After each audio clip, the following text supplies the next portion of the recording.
మీరు బాధపడతారు, నేను బాధపడతాను. ప్రధానంగా ఈ దేశంలో హక్కులు సాధించడానికి ఒక ఉద్యమం చేయాల్సి వస్తుంది. అది అమలు చేయడానికి కూడా మరొక ఉద్యమం చేసింది. దాదాపు 30-40 సంవత్సరాలు ఉద్యోగం చేసేందుకు బిడ్డలు బాగానే చూస్తారు తల్లిదండ్రులను. రిటైర్ అయిన వెంటనే వెలివేత ఉంటుంది, వెలివేయబడతారు.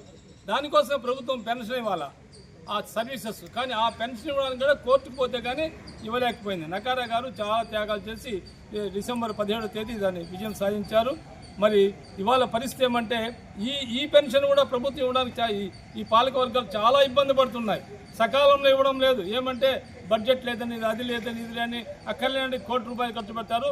ఇక్కడ సీనియర్ సిటిజన్స్కు ప్రధానంగా వెలివేయబడ్డ తల్లిదండ్రులు డబ్బులుంటేనే చూస్తారు పిల్లలు ఈ కాలం, లేకపోతే చూసే పరిస్థితి లేదు. కాబట్టి ఆ పెన్షనే జీవనాధారం. కాబట్టి వాళ్ళకి అనేక సమస్యలు ఉంటున్నాయి. వాళ్ళకి ఆరోగ్య సమస్య, ఉచిత వైద్యం చేయాలా, మరి అట్లాగే బీమా పథకం అమలు చేయాలా, ఏదైతే ప్రభుత్వం సంక్షేమ పథకాన్ని కూడా వీళ్ళకి వర్తింపజేయాలని కోరుతున్నాం. నమస్తే.